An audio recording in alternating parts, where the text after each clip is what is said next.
आप कितना क्षण, आप कितना पल, कितनी घड़ी आप भगवान को दे रहे हैं। आप कितना पल, कितनी घड़ी, कितना क्षण मेरे देवाधिदेव महादेव को प्रदान कर रहे हैं। ये आपके ऊपर निर्भर करता है। जितनी भी गाड़ियां होती हैं, सभी गाड़ियों में ब्रेक भी होता है और रिवर्स गियर भी होता है। जितनी गाड़ियां संसार की हैं, जितनी गाड़ियां बनती हैं, उन गाड़ियों में ब्रेक भी होता है और रिवर्स गियर भी होता है।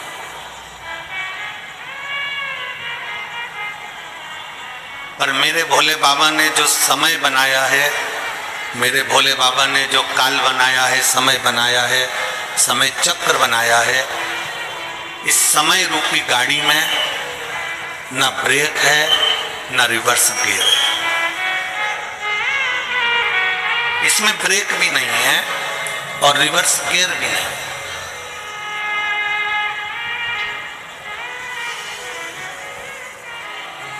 मेरे शंभु, मेरे त्रिकालदर्शी, मेरे कैलाशी अविनाशी शंकर जो काल चक्र बनाए हैं, मेरे भगवान भोलेनाथ ने जो समय बनाया है, उसमें ना ब्रेक है ना रिवर्स गियर,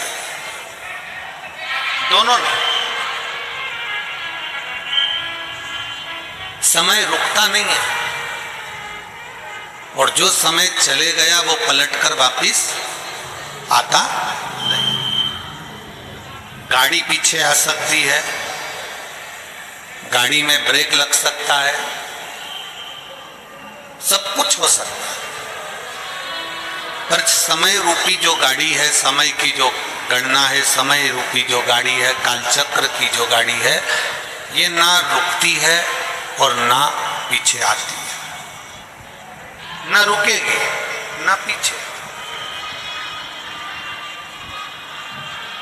इसमें एक बात बहुत अच्छी मेरे भोलेनाथ ने कही, ओगरदानी भगवान शंकर की इस काल चक्र की गणना में, इस समय की गणना में एक बहुत सुंदर बात है कि अगर समय में ब्रेक नहीं है, समय में रिवर्स गियर नहीं है, तो शिव कहते हैं जो समय आज चल रहा है, जो समय आज मिल रहा है, शिव महापुराण की कथा में वर्णन आता है कि उस समय को हम अच्छे से जिए।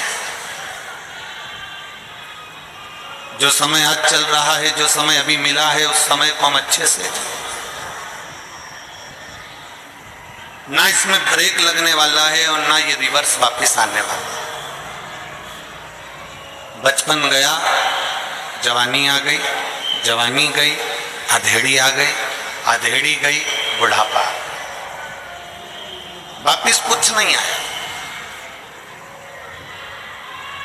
हर समय, हर पल, हर घड़ी, हर क्षण, जितना समय आपको मिला है, जितना पल आपको मिला है, जितनी घड़ी आपको मिली है, जो समय आपको और हमको मिला है, वो समय परमात्मा की भक्ति में। हम आपसे ये भी नहीं कहे कभी इस व्यासपीठ में, आप तो श्रोता हो, और कई लोग ऐसे भी हैं जो नियम की कथा सुनते हैं, कई लोग ऐसे भी हैं जो आस्था चैनल पर, टीवी पर कथा सुनते रहते हैं, कई लोग ऐसे भी हैं जो पंडाल में भी कथा सुन चुके हैं। इस व्यासपीठ से आज तक हमने ये नहीं कहा आप लोगों को कि आप अपना काम छोड़ दो, मंदिर जाकर बैठ जाओ। हमने कभी ये नहीं कहा कि आप तीर्थ में जाकर बैठ जाओ, आप किसी पवित्र नदी के घाट पर, तट पर जाकर बैठ जाओ, कभी ना। इतना जरूर है कि आप अपनी जिंदगी को फुल एंजॉय से जिए। अपने जीवन को जितना खुश होकर जी सकते हो उतने खुश होकर जिए। अपने जीवन को जितने आनंद से जी सकते हो उतने आनंद से जियो। और जीते जीते जीते जी अपने जीवन को जीते समय, आनंद के साथ चलते समय थोड़ा थोड़ा शिव भक्ति करते चलो। भगवान की विरल भक्ति धारण करते चलो। अभी माननीय विधायक महोदय कह रहे थे, सुहास जी, अन्ना कांदे जी, कि 2027-28 तक कथा मिलना बहुत कठिन है। पर माननीय विधायक जी कह रहे थे, आमदार जी, कि ये कथा कहीं शिव की कृपा से नंदगांव वासियों को मिल गई। ये ओगड़तनी की कृपा से। और हम तो इतना कहेंगे माननीय आमदार जी को कि ये नंदगांव वालों को तो मिली है, पर माननीय सुहास भैया कांडे जी को हम इतना जरूर कहेंगे कि ये कहीं ना कहीं आपके भी बुजुर्गों का आशीर्वाद होगा तो ये कथा नंदगांव की इस पवित्र प्रांगण में आई। नंदगांव वालों का तो पुण्य है, पर ये पुण्य आप लोगों का भी है जो ये कथा यहाँ पहुंची। अब इस कथा में से आप और हम कितना ले सकते हैं, इस कथा में से आप और हम कितना ग्रहण कर सकते हैं, कितना प्राप्त कर सकते हैं, कितना ले सकते हैं, ये आपके और हमारे ऊपर निर्भर करता है।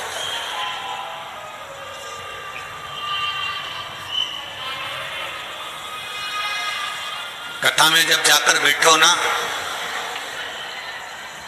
शिव महापुराण के इस पवित्र प्रांगण में जब आप आकर बैठो तो आपके अंदर एक विश्वास होना चाहिए कि मैं बाबा की कथा सुनने के लिए बैठी हूँ और ये मेरा भरोसा करता है एक न एक दिन मेरे दुख को काटने के लिए मेरा भोले बाबा मेरे दरवाजे तक जरूर आए, मेरी तकलीफ को काटने के लिए, मेरे दुख को मिटाने के लिए मेरा शंभू, मेरा त्रिकालदर्शी, मेरा कैलाशी अविनाशी जरूर आए। और अंत समय प्रभु आना पड़ेगा, वचन दिया तो निभाना पड़ेगा। आए ना आए प्रभु कुटुंब कबीरा, अंत समय प्रभु आना पड़ेगा, वचन दिया तो निभाना पड़ेगा। अंत समय प्रभु आना पड़ेगा। जो आपको और हमको मिला है,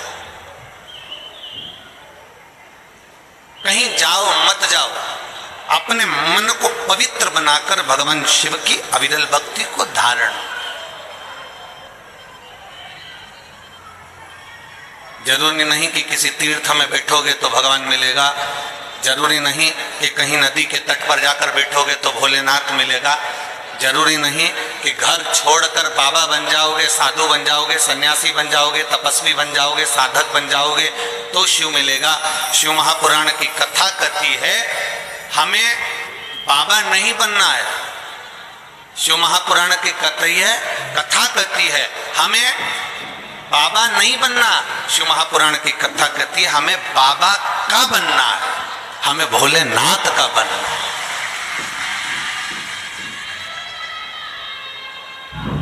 हमें शिव का बनना, हमें ओघड़दानी शंकर का बनना, हमें हमारे ओघड़दानी शिव तत्व का बनना। अगर कोई आपसे कह दे अपना घर छोड़कर बाबा बन जाना, ना ना कह देना सियोर वाला महाराज मना करा। हमें बाबा नहीं बनना, हमें बाबा का बनना है। बाबा बनना अलग बात है और बाबा का बनना अलग बात है।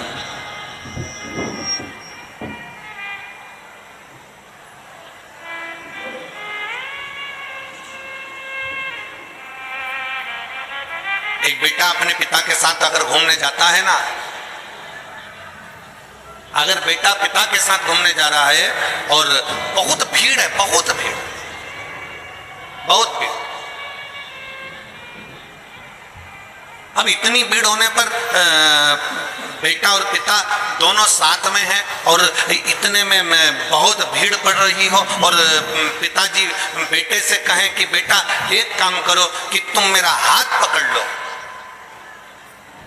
पिताजी बेटे से कहें कि तुम मेरा हाथ पकड़ लो, उस जगह पर बेटे की चतुरता होना चाहिए कि बेटा अपने बाप से कह दे, अपने पिता से कह दे, पिताजी अगर मैं हाथ पकड़ूंगा तो हो सकता है कहीं छूट जाए, आप मेरा हाथ पकड़ लो, क्योंकि बाप अगर हाथ पकड़ता है तो फिर छूटता नहीं। अगर मैं हाथ पकड़ूंगा तो हो सकता है छूट जाए, और अगर मेरा भोले बाबा, मेरा शिव, मेरा शंकर, मेरा ओगढ़दानी, मेरा त्रिकालदर्शी, मेरा कैलाशी, अविनाशी, मेरा शिव जब आपका हाथ पकड़ता है तो निश्चित है कि वह छूटता नहीं। क्यों छूटे? हम हमेशा एक बात कहते आए हैं कि मंदिर जाओ, अपने घर के नजदीक में जो शिवालय है, अपने घर के पास में जो शंकर का मंदिर है, वहां जाओ, एक लोटा जल चढ़ाओ। एक लोटा जल चढ़ाने का मतलब क्या? एक लोटा जल चढ़ाने का मतलब है कि आप जब अपना हाथ आगे बढ़ाकर शंकर के शिवलिंग पर जल चढ़ाओगे, जब अपना हाथ आगे बढ़ा दोगे, जब अपना हाथ शंकर को पकड़ा दोगे, एक लोटा जल के बहाने ये हमारा हाथ शंकर के ऊपर जाता है, तो ऊपर नहीं जाता, मेरे ओगढ़दानी जल चढ़ते से ही अपने शिव भक्त का हाथ पकड़ लेते हैं और उसे कहीं गिरने नहीं देते, उसे कहीं गिरने नहीं देते।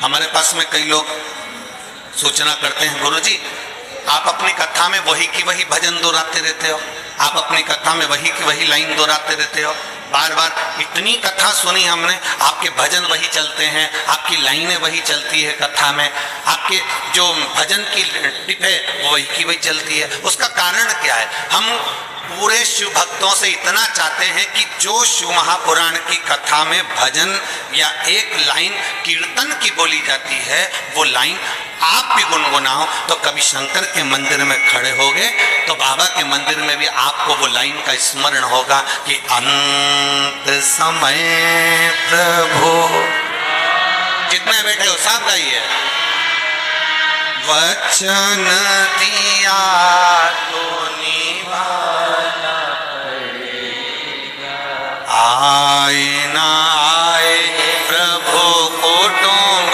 कबीला, अंत समय प्रभु आना पड़ेगा। हम बार बार उस लाइन को इसलिए गुनगुनाते हैं कि आपकी चित्तवृत्ति में बैठ जाए कि अंत समय में उस भोले को बुलाना, अंत समय में उस परमात्मा को बुलाना, अंत समय में उस शिव को बुलाना। और जब हम ओगढ़दानी, त्रिकालदर्शी, कैलाशी, अविनाशी भगवान शंकर को भजेंगे, भजेंगे, उसका स्मरण करेंगे, तो वो कैसे ना आए। कल एक कथा अपन सुन रहे थे, श्रवण कर रहे थे सुखदेव जी महाराज, भगवान सुखदेव जी महाराज की कथा का आप और हमने स्मरण किया। जब हम भगवान शंकर की कथा का पवित्र स्मरण कर रहे थे तो उसमें एक प्रसंग में 3 बातें राजा जनक जी ने, राजा जनक जी ने 3 बातें श्री सुखदेव जी महाराज से कही। उसमें एक बात राजा जनक जी ने सुखदेव जी से कही कि सबसे बड़ा आश्रम गृहस्थाश्रम होता है।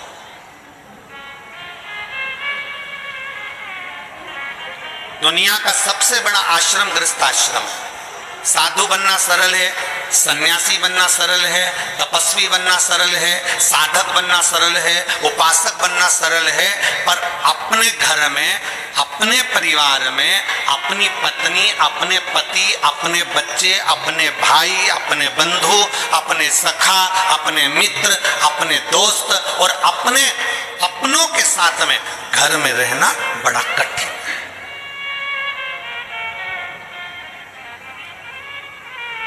साधु बन गए, घर छोड़ दिया, अकेले तो कहीं पे भी रह लो, अकेले तो तुम होटल में पड़े रहो तो तुम्हारा मन लग जाएगा, पर घर में तो रहो। घर में इधर से माता जी कुछ कहे, उधर से पिताजी कुछ कहे, उधर से पत्नी कुछ कहे, उधर से पति कुछ कहे, उधर से भाई कुछ कहे, उधर से बहू कुछ कहे, उधर से रिश्तेदार कुछ कहे, तब घर में रहना बड़ा कठिन हो जाता है। साधु बनना सरल है, तपस्वी बनना सरल है, साधक बनना सरल है, उपासक बनना सरल है, सन्यासी बनना सरल है, पर गृहस्थी बनना सबसे कठिन है। दुनिया का सबसे कठिन काम है गृहस्थ आश्रम में रहना।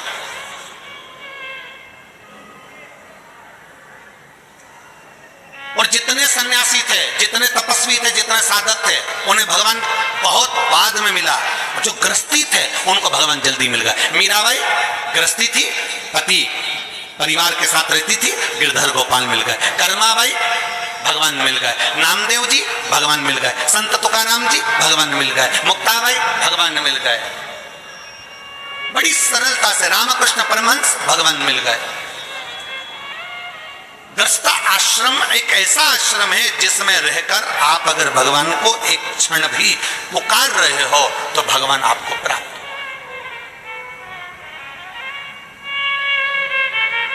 गृहस्थ आश्रम में अगर आपने परमात्मा को पुकारा, एक क्षण भी पुकारा, तो परमात्मा आपको मिल रहा, भगवान आपको मिल रहा। राजा जनक जी ने सुखदेव जी महाराज से कहा कि गृहस्थ आश्रम में पढ़िए, शादी करिए। सुखदेव जी महाराज ने कहा मैं और शादी विवाह कैसे कर,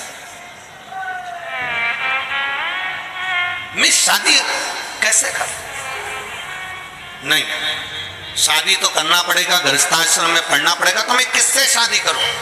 सुखदेव जी महाराज ने पूछा राजा जनक जी से, आप मेरे गुरु हो, आप आज्ञा करिए कि मैं विवाह किससे करूं। इतने में राजा जनक जी ने कह दिया जन्म मरण और परण। जन्म डॉक्टर बोल भी देना कि इतनी तारीख तक डिलीवरी हो जाएगी, इतनी तारीख तक जापा हो जाएगा, पर जब तक मेरा बाबा ना चाहे तब तक जन्म नहीं हो सकता। जब तक मेरा बाबा ना चाहे तब तक जन्म नहीं हो सकता। जन्म मरण, किसी ने हाथ देखकर कह दिया, पत्रिका देखकर कह दिया खूब लंबी उम्र है, खूब जियोगे, 80 साल 90 साल 100 साल, खूब लंबी उम्र है। मालूम पड़े अटैक आया, निपट गया, बैंक का खाता बंद, समाप्त, चला। अब तो किसी ने, महाराज जी तुमने तो पत्रिका देखकर कहा था कि उम्र बहुत है, तुमने हाथ देखकर कहा था कि उम्र बहुत है, और ये तो अटैक आए और चले गए। और किसी किसी को डॉक्टर ने कह दिया कि इसकी अंतिम सांस चल रही है, इसको घर ले जाओ। उसको घर ले गए, 4 बार गोबर से लीप के नीचे सुला दिया तो भी प्राण नहीं छूटे। वो जैसी की जैसी थी, वो जैसा की जैसा ही था, मरा ही नहीं। जन्म मरण और तीसरे नंबर पर है परण। परण मतलब शादी, विवाह। किसके साथ होगा, कब होगा, कैसे होगा, कहां होगा, ये उसने निश्चित कर रखा। परण ये उसने निश्चित कर।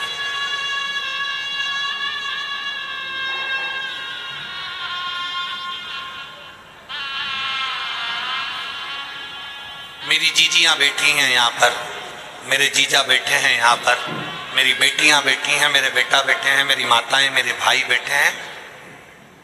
मेरी जीजियों से पूछूं कि आपके घर के लोगों ने आपके लिए कितने लड़के देखे? कितने? ढेर सारे लड़के आप लोगों के लिए देखे। पर आपकी किस्मत में जो लिखा था वही मिला। और यहाँ मेरे जितने जीजा बैठे हैं, जितने भाई बैठे हैं, जितने बेटे बैठे हैं, उनसे कहूंगा आपके लिए कितनी लड़की देखी, पर तुम्हारे भाग्य में जो लिखी थी वही तुम्हें प्राप्त। जन्म, मरण और परण, ये तीन शिव के हाथ। आपके सोचे से कुछ नहीं होगा। सुखदेव जी महाराज जाइए, आपकी भक्ति का बल जब बढ़ेगा, आपके विश्वास का बल बढ़ेगा, आपकी श्रद्धा का बल बढ़ेगा, जब आप भगवान की अविरल भक्ति में डूबने लगोगे, तब भगवान ने तुम्हारे ललाट में जो स्त्री लिखी होगी वो तुम्हें मिल जाएगी। चले, सुखदेव जी महाराज वन में पहुंच गए।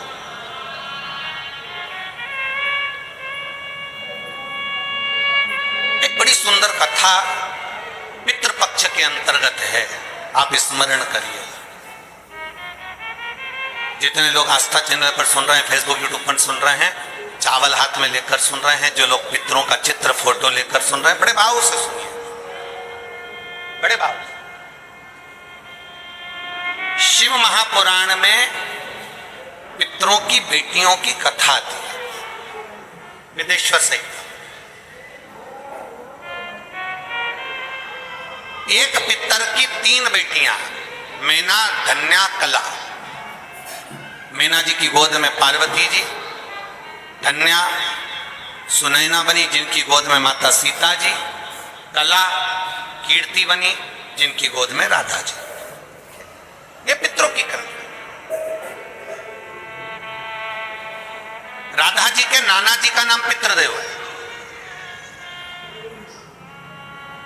सीता जी के नाना जी का नाम अगर देखा जाए तो पितृदेव का वर्णन है, पार्वती जी के नाना जी का नाम आएगा तो पितरों का वर्णन आएगा, क्योंकि पितरों की तीन बेटियां, मैना, धन्या और कला।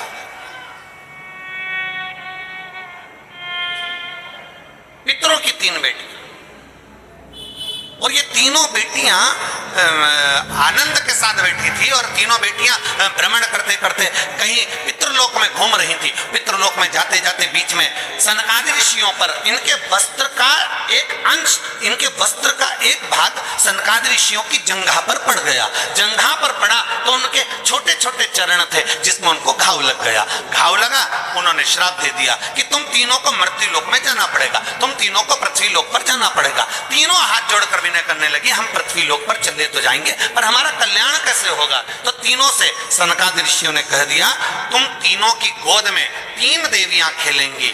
मैना तुम्हारी गोद में पार्वती जी खेलेंगी, धन्या तो सुनैना बनेगी, तेरी गोद में सीता जी खेलेंगी, कला तो कीर्ति बनेगी, तेरी गोद में राधा जी खेलेंगी। ये तीन देवियां संसार का कल्याण करने वाली होंगी, तो तुम्हारा भी कल्याण अपने आप हो जाएगा, तुम्हारा। अब ये कथा तो अपन सुनते हुए आए कि पितरों की तीन बेटियों का। अब कथा आती है एक बब्रहाज नामक सुंदर लोक है पितरों का।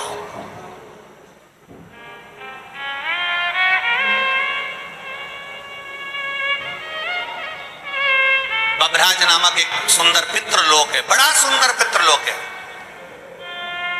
जहां पर पितरों के स्वामी आर्यमा अपने एक मित्र, अपने एक भाई के साथ में विराजमान।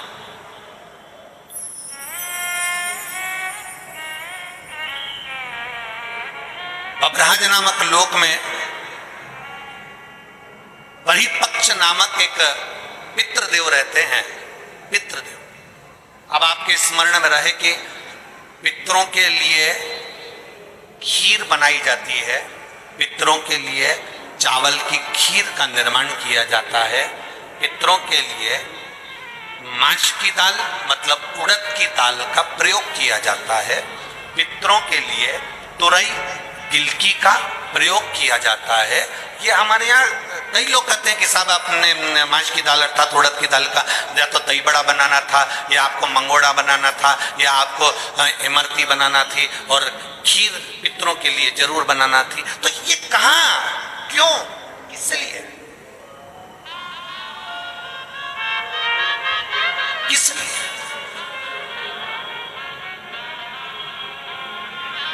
शिव महापुराण की कथा कर रही है। बभराज नामक सुंदर लोक में, पितरों के लोक में बहिर्पक्ष नाम के एक पितर विराजमान है।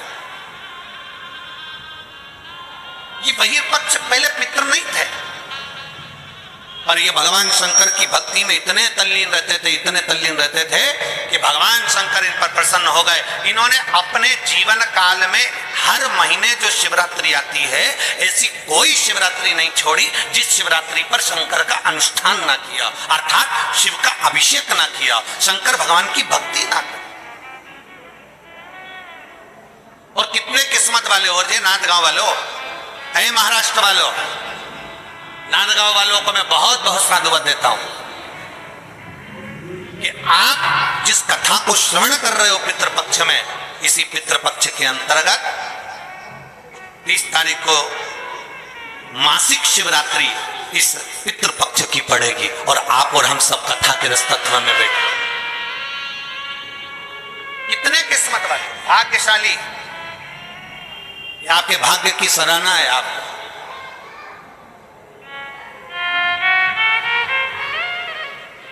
और आज कितनी तारीख है?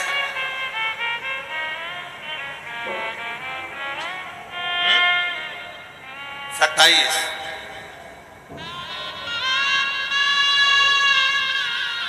बाबा की भक्ति का एक आनंद अपने जीवन में हमें लेना, अपने बहिर्पक्ष शिव की भक्ति में लगे रहते थे, पंचाक्षर मंत्र, षडाक्षर मंत्र का प्रयोग करते थे। ओम नमः शिवाय, ओम नमः शिवाय, ओम नमः शिवाय। लगे भगवान बहिर्पक्ष भगवान शिव की भक्ति में लगे हुए थे। इतनी भक्ति करी कि देवाधिदेव महादेव प्रसन्न हो गए। वन मांग, तुझे क्या चाहिए? प्रभु, जो दुनिया का सबसे सुंदर लोक हो वो मेरे को दे दे। जो दुनिया का सबसे सुंदर लोक। कई लोग कहते हैं गुरुजी हमारा दुख नहीं कट रहा, हम बड़े तकलीफ में, हमारा दुख नहीं कट रहा, हमारा दुख बड़ा परेशान करे जा रहा है, हमारा दुख नहीं कटता, हमारा दुख नहीं कटता, हमारा दुख समाप्त नहीं होता। हमारा निवेदन है, जब रावण, हमारे लोग कहते हैं हमारी समस्या समाप्त नहीं हो रही, हमारी समस्या खत्म नहीं हो रही। हम कहते हैं जब रावण, कंस, हिरण्यकशिपु, हिरण्याक्ष, बकासुर, अघासुर, पूतना, ताड़का आदि जितने भी हैं असुर, जब वो समाप्त हो सकते हैं तो आप अपना कर्म करते जाओ, एक लोटा जल देवाधिदेव महादेव को चढ़ाते जाओ। जब रावण समाप्त हो सकता है, कंस समाप्त हो सकता है, तो तुम्हारा दुख भी समाप्त जरूर होगा, निश्चित। बच्चे है कि थोड़ा समय लगेगा, थोड़ा आप लोगों को, आप सोचे कि हमने तो आज से जल चढ़ाना प्रारंभ करो, कल हमारा काम हो जाए, कल से जल। एक पत्र है, देखिए,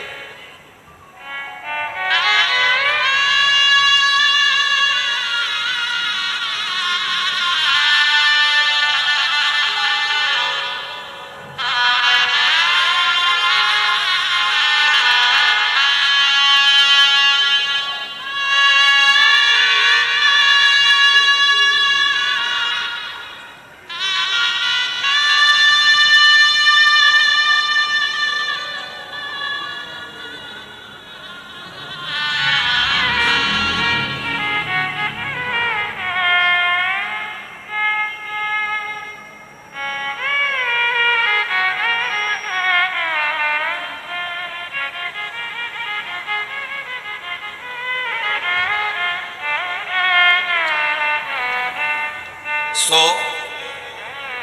सुंचिता जितेंद्र पटोले, लक्ष्मी नारायण लांस, धुलिया, महाराष्ट्र। कहीं बैठे हो तो हाथ हिला सकते हैं। आ जाइए, एक बेलपत्र ले जाइए, आ जाइए, आ जाओ। गुरुदेव, मुझे एक बेटा और 2 बेटियां हैं। मेरे पति बस कंडक्टर हैं, सब कुछ है भी और नहीं भी है। गुरुदेव,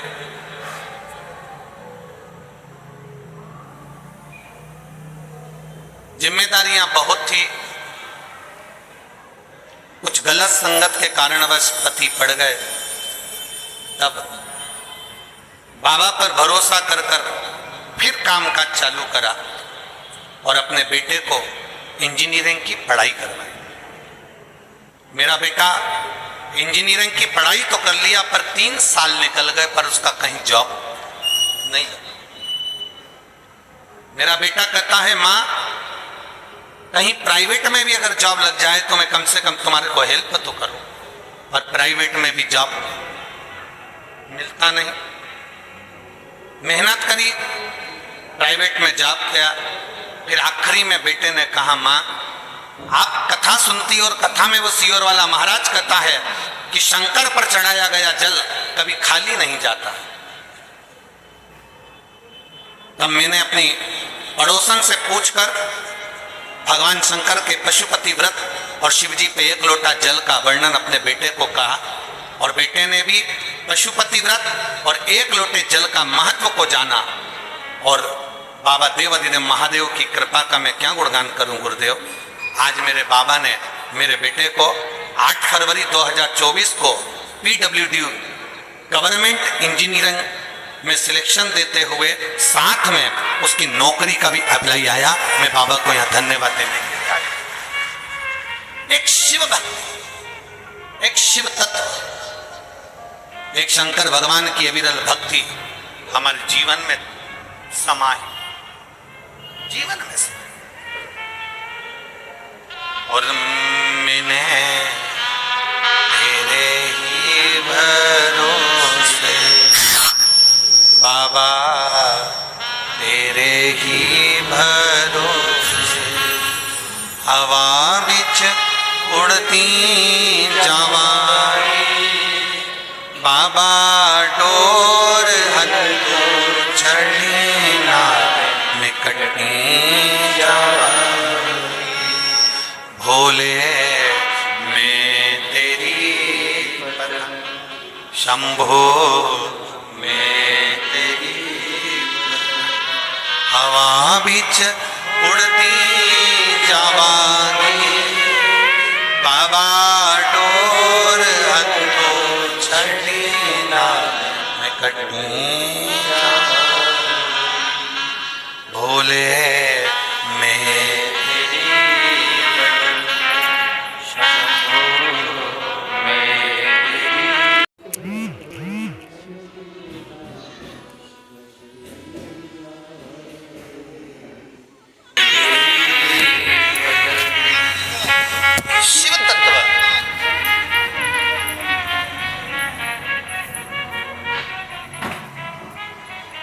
एक बहन का बेटा PWD में लग गया और दूसरी जो आई है 8 साल से बेटा सरकारी नौकरी की तलाश में था।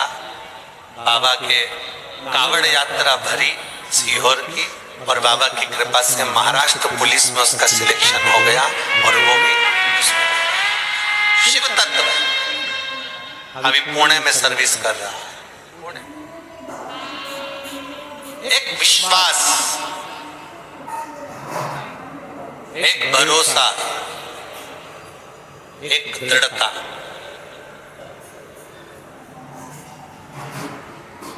अपने भीतर अगर होगी तो शिव तत्व जरूर मिलेगा, शंकर जरूर मिलेगा।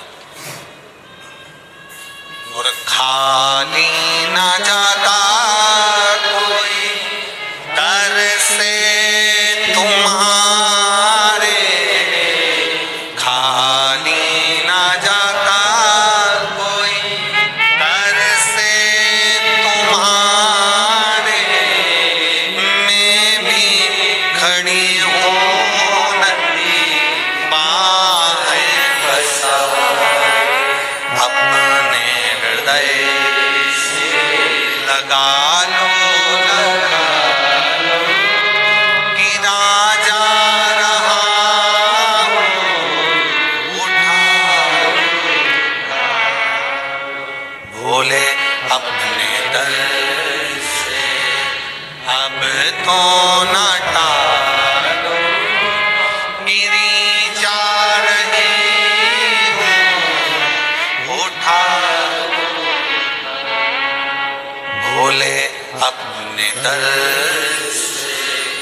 अब तो ना गिरा जा रहा,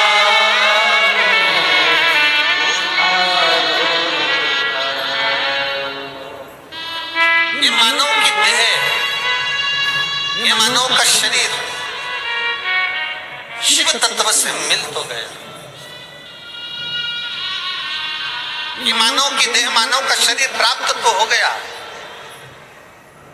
कहा, वही पक्ष ने कहा, शिव की आराधना से अगर मुझे देना चाहते हो तो सुंदर एक लोक दे दीजिए। बब्रहाज नामक पितरों का एक लोक प्रदान कर दिया। शंकर ने दिया, शिव। कोई लेट बनता है, कोई जल्दी बनता है, शिव को जल चढ़ाने वाला एक दिन से जरूर बनता है। एक शंकर का जल चढ़ाया गया कभी खाली नहीं जा सकता। शिव का चढ़ाया गया जल कभी खाली नहीं जाएगा। आज अगर काम नहीं आया तो कल आएगा, कल नहीं आया तो परसों आएगा। अपनी जिंदगी में शंकर को चढ़ाया गया एक लोटा जल कभी निष्फल नहीं हुआ। उसका फल मिलता जरूर, वो जल का फल मिलेगा जरूर, खाली नहीं जा सकता। अब वही पक्ष अपने पितृलोक में रहने लगे। इतना सुंदर लोक, इतना सुंदर लोक, जिस लोक में सब श्वेत आनंदमय हो, सबकी भलाई का कार्य होता। दुनिया के लोग कहते हैं पितृलोक ऐसा है, पितृलोक वैसा है, पितृलोक ऐसा है। ना, श्राद्ध पक्ष की कथा सुन रहे हो आप सब, आस्था चैनल के माध्यम से कथा सुन रहे हो, फेसबुक के ऊपर सुन रहे हो, पंडाल में लाखों की संख्या में बैठकर इस पवित्र नादगांव से कथा का रसपान कर रहे हो। अपने भीतर उतारिएगा कि पितृलोक कभी बुरा नहीं होता, पितृलोक कभी बेकार नहीं होता, पितृपक्ष कभी बेकार नहीं होता। जो दुनिया के लोग कहते हैं कि पितृपक्ष में सामान मत खरीदो, पितृपक्ष में मकान मत बनाओ, पितृपक्ष में मकान का मुहूर्त मत करो, पितृपक्ष में ये मत करो, श्राद्ध में ये मत करो, श्राद्ध में वो मत करो, सबके हाथ जोड़कर कह देना कि पितृपक्ष में मेरा शंकर देवादिदेव महादेव और पितृदेव ये दोनों की कृपा बरसती है और हमारा कल्याण होता है। पितृपक्ष कभी बेकार नहीं होता, पितृलोक कभी बेकार नहीं है, श्राद्ध पक्ष कभी बेकार नहीं होता।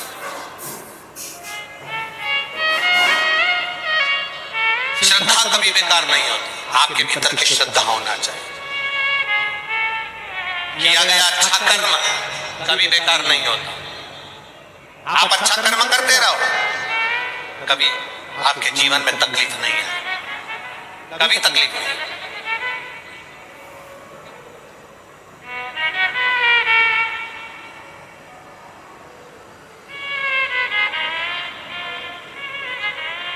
कल हम जब आमदार श्री सुभाष जी अन्ना जी के साथ में जब जा रहे थे यहाँ से, तो हमने उनसे एक बात कही कि सुभाष भैया, ये क्षेत्र में अगर किसी के जीवन में थोड़ा बहुत भी रोग बीमारी का क्रम आता है तो उसका साथ, तो हमको तुरंत उसी समय पर अंजुम ताई बोली कि गुरुजी लगभग हमारे नांदगांव और आसपास के मनवाड़ क्षेत्र के अंतर्गत जितने भी लोगों को आंखों में तकलीफ होती है उसकी जांच कराना, जांच के साथ में उनको चश्मा लगवाना और उनका मेडिकल चेकअप करवाना, एम्बुलेंस की सुविधाएं, एम्बुलेंस उनके दरवाजे तक भेजना और उसका कोई शुल्क नहीं।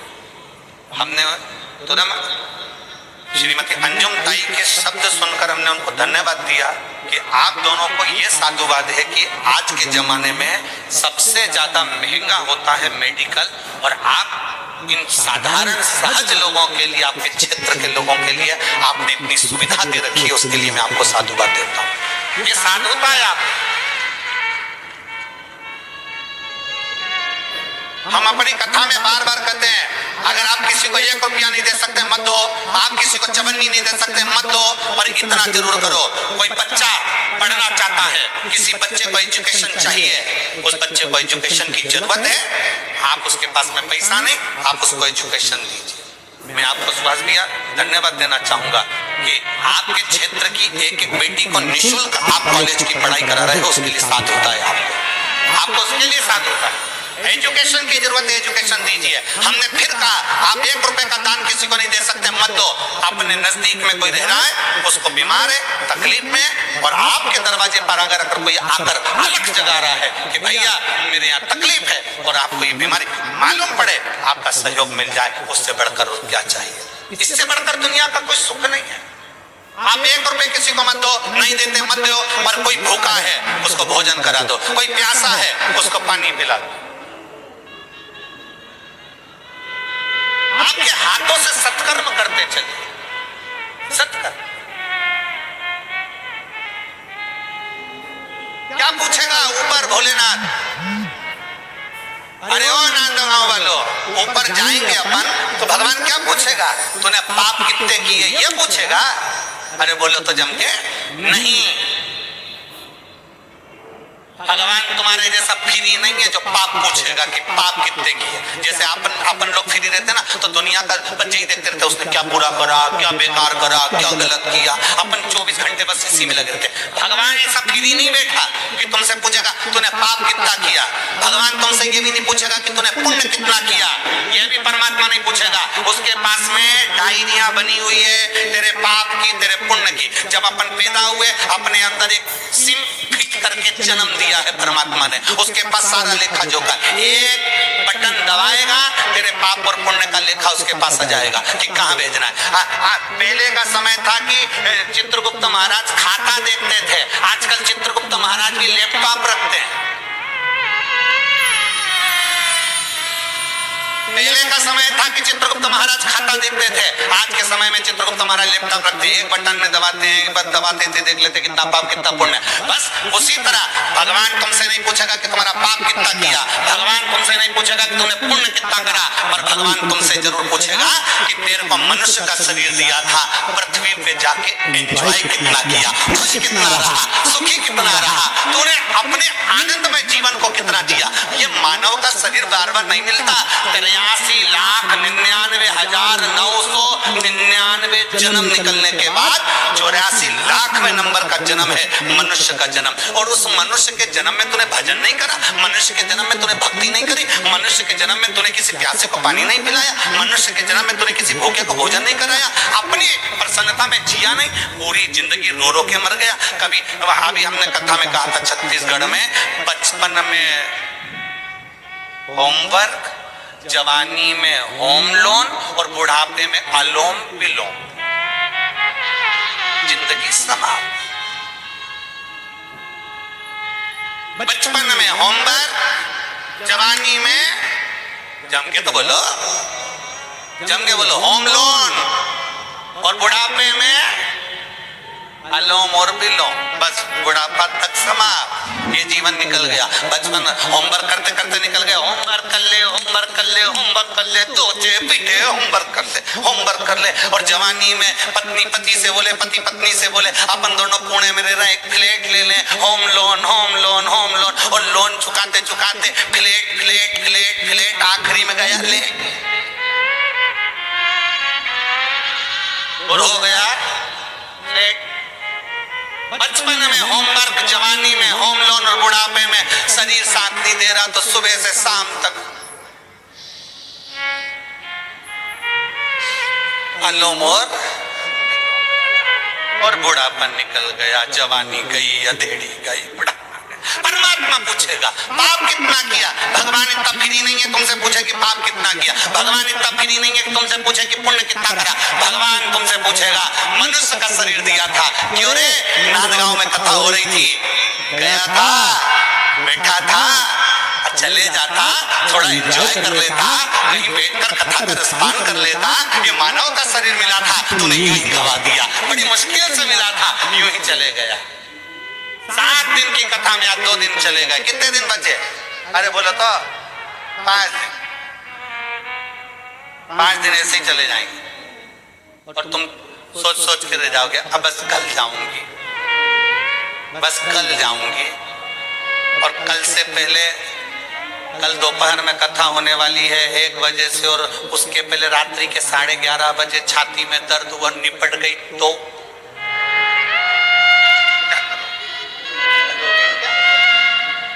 किसको भरोसा, किसको भरोसा? अरे साथ देती नहीं ये किसी का, क्या भरोसा है इस जिंदगी का, साथ देती नहीं ये किसी का, क्या भरोसा है इस जिंदगी का। क्या भरोसा है? कौन सा भरोसा? खुश होकर जियो, फुल एंजॉय। अपना मानव का देह मिला है, कभी किसी का बुरा मत करो, फुल आनंद के साथ, मस्ती के साथ, आनंद के साथ, भक्ति के साथ, भजन के साथ, कीर्तन के साथ, अपने आनंद में खुशियों के साथ जियो। रो कर रहे स्माइल प्लीज। फोटो वाला भी कह देता है जब फोटो खिंचवाने जाओ तब, फोटो वाला भी कहेगा ए आई स्माइल, हे भाऊ स्माइल। फिर निवेदन है, कितने सारे लोग फोटो ले लेके आए हैं अपने पूर्वजों का, फोटो को देखकर जरा विचार करो, इनका एक ही फोटो है। आपसे निवेदन है, जिंदा होना तब तक डीपी पे रोज फोटो बदलो, नहीं तो आखिरी में तो एक दीवार पे भी लग जाता है दीवार। और जितना सेल्फी में स्माइल देते हो ना, उतना सेल्फ जीवन में स्माइल दीजिए, उतना अपने जीवन में स्माइल, खुश रहो।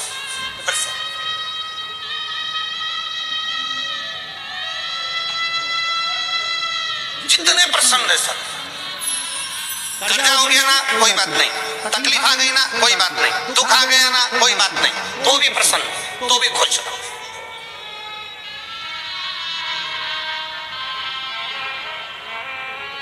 आप प्रसन्नता का जीवन जिए, प्रसन्नता।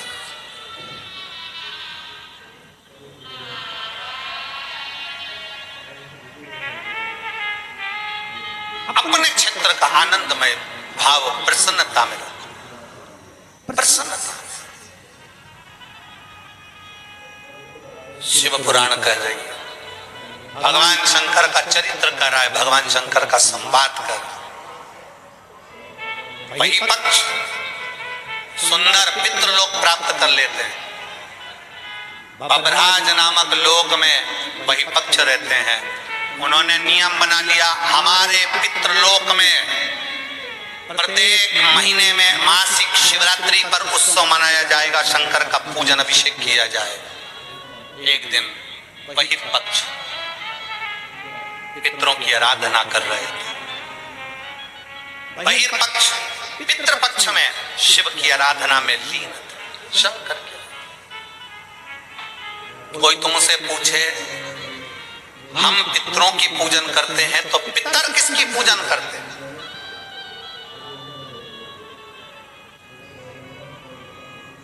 कोई तुमसे पूछे कि हम पितरों की पूजन करते हैं, तो पितर किसकी पूजन करते हैं?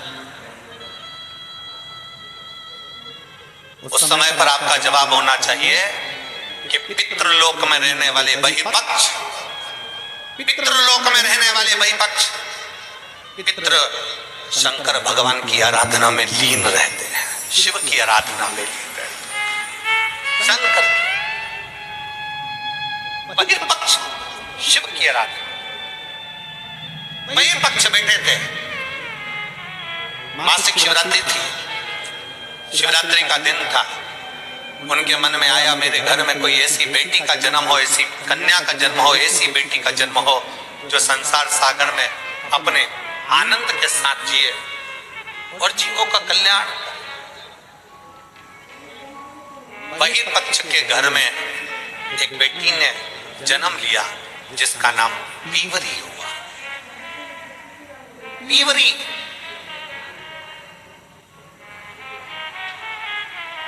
पीवरी बड़ी हुई। शिवरात्रि के समय पर उसको नहीं मालूम था कि पितृपक्ष में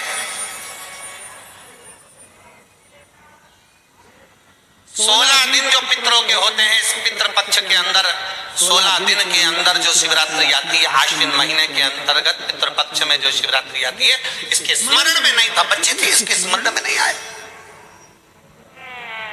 इसके स्मरण में नहीं। पितृपक्ष में,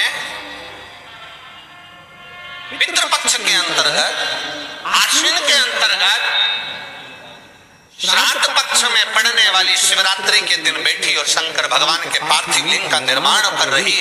पार्थिव लिंग का निर्माण करते करते पार्थिव लिंग के निर्माण का पूजन कर रही थी, और पूजन करते करते उसके मन में आ गया, उसके मन में आया कि मैं विवाह करूं उससे, मैं विवाह उससे करूं जो संसार सागर के कल्याण की बात करे।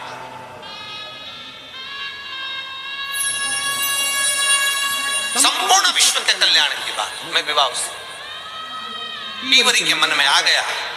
इसलिए आज भी जिस बेटा बेटी का विवाह 35 साल, 40 साल, 30 साल हो गए, शादी नहीं हो रही हो, जिस बेटा बेटी का संबंध नहीं हो रहा, उससे निवेदन है, पितृपक्ष में जो शिवरात्रि आ रही है, उस पितृपक्ष की शिवरात्रि के दिन एक बूंद घी, गौ माता का घृत, गाय के दूध से बना हुआ, गौ माता का गाय के दूध से बना हुआ घी एक उंगली में जरा सा लगाकर, जिस लड़का लड़की का विवाह नहीं हो रहा हो वो लेकर जाए, शंकर के शिवलिंग पर उसका लेपन करे, और उसी उंगली को अशोक सुंदरी वाली जगह पर पीवरी के नाम से, पितृपक्ष में सुखदेव जी महाराज की धर्म पत्नी पीवरी के नाम से अगर अशोक सुंदरी वाली जगह पर लगाकर एक लोटा जल भगवान शंकर को समर्पित कर दे, तो उसका विवाह होता ही है। अगला पितृपक्ष आएगा, उससे पहले उसका विवाह होगा ही होगा, विवाह होगा। गौ माता के दूध से बना हुआ घृत, और निवेदन रहेगा सभी जिनके घर में अगर 35 साल, 40 साल, 30 साल, 25 साल हो गए, 15 साल हो गए, 20 साल हो गए, शादी के बाद में अगर संतान का सुख नहीं हो रहा है, संतान का सुख, तो उनसे निवेदन करें, उनसे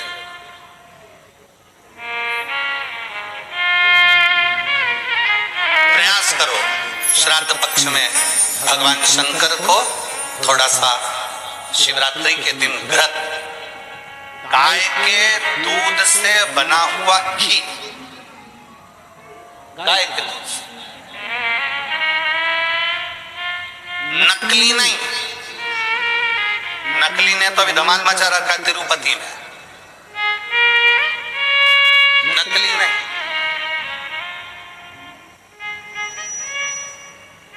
कल हमने कथा में कहा था, आप लोगों के स्मरण में, कल कथा में कहा था, जरूरी नहीं कि 5 लीटर दूध भगवान को चढ़ाया जाए, जरूरी नहीं कि 10 लीटर दूध भगवान को चढ़ाया जाए, जरूरी नहीं कि ढेर सारी सामग्री भगवान को चढ़ाई जाए। शंकर भगवान की कथा कहती है, अगर एक बूंद, एक चम्मच भी अगर आप दूध दे रहे हो, असली दीजिए, गौ माता का दीजिए। एक घी का दिया भी लगा रहे हो तो गाय के घृत से बना हुआ लगा, देसी गाय के घृत।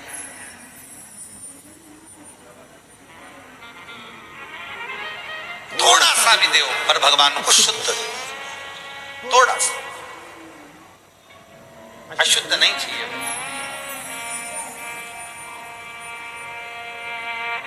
प्रेम अवश्य भगवान।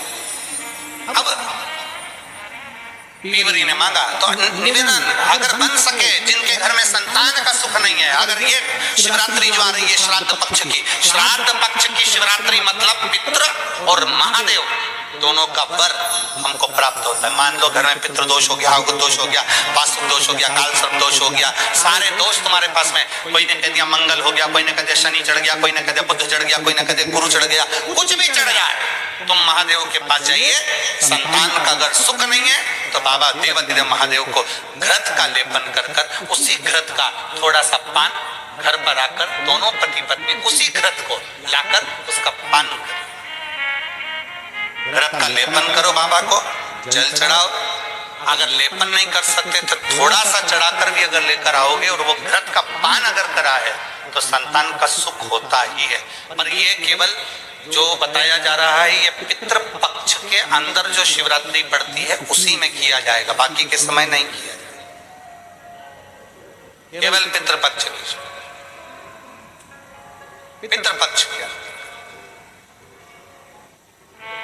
और मैंने तेरे ही भरोसे बाबा, तेरे ही भरोसे हवा बिच उड़ती जावागी बाबा, डोर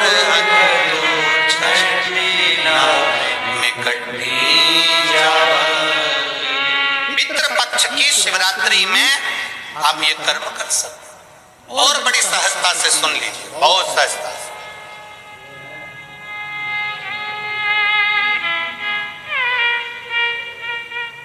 जो बेटा कंपटीशन एग्जाम में बैठ रहा है, जो बेटा कहीं ना कहीं इंटरव्यू देने जा रहा है, उससे निवेदन है पढ़ने वाले बेटे से कि अपनी मेहनत को 4 गुना बढ़ा ले, अपनी मेहनत को 4 गुना बढ़ा, खूब पढ़ो, खूब अध्ययन करो। और जब इस पितृपक्ष की शिवरात्रि आ रही है तो पितृपक्ष की शिवरात्रि पर एक बेलपत्र पर हमेशा आप लोगों को कहा कि आप कभी भी परीक्षा देने जाना तो बेलपत्री की मध्य पत्ती पर शहद लगाना। पर अगर पितृपक्ष चल रहा है और पितृपक्ष की शिवरात्रि है तो मध्य पत्ती पर थोड़ा सा गौ माता का घृत, गाय का घी उस बीच वाली पत्ती पर लगाकर बाबा देवाधिदेव महादेव को इस डंडी का मुख उत्तर की ओर, डंडी का मुख कहां पर हो, जम के बोलो जरा, उत्तर की ओर। उत्तर जानते हो मतलब जहां शंकर जी का पानी बहकर जाता है, उत्तर की ओर डंडी का मुख हो। अगर डंडी का मुख उत्तर की ओर रखा है और घृत लगा हुआ आपने पितृपक्ष की शिवरात्रि पर अगर समर्पित किया है तो ये निश्चित है अगली शिवरात्रि जब आएगी पितृपक्ष की तो आपका पत्र उससे पहले इस व्यासपीठ पर जरूर मिलेगा, निश्चित। पितृपक्ष की शिवरात्रि साधारण नहीं। पितृपक्ष की शिवरात्रि में एक भगवान शंकर और पितरों का एक आनंदमय भाव प्रकट होता है, आनंदमय।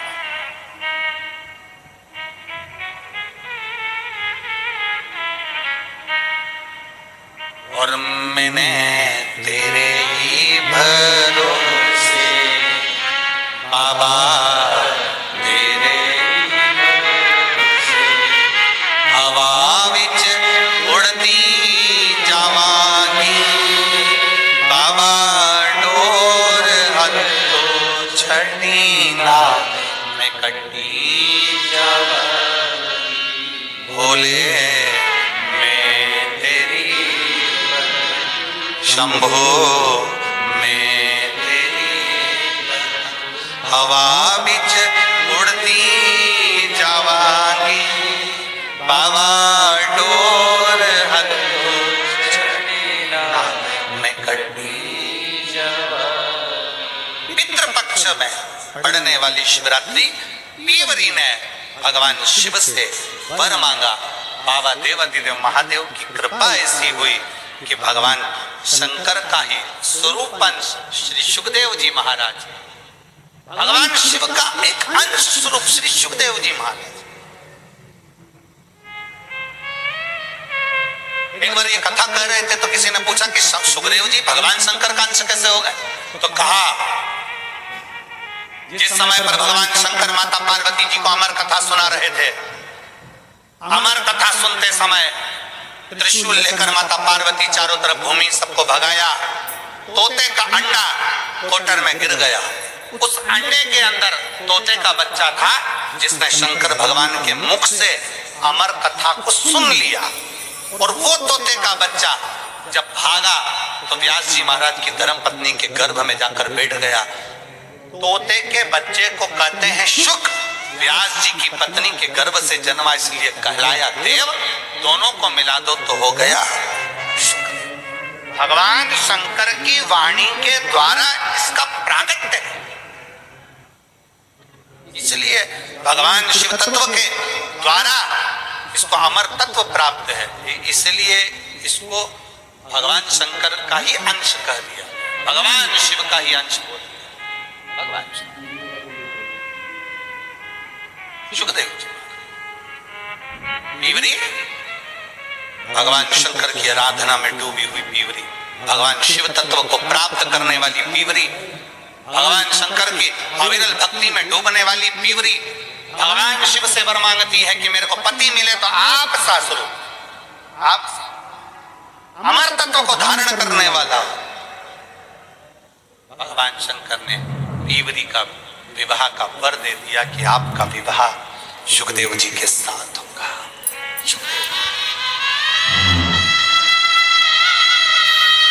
भगवान श्री सुखदेव जी महाराज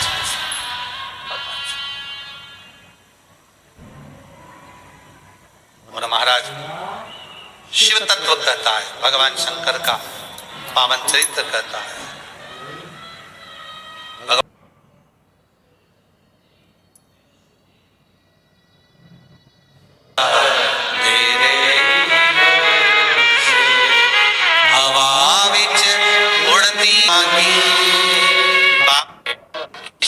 त्रिशूल लेकर माता पार्वती चारों तरफ भूमि जावांगी बाबा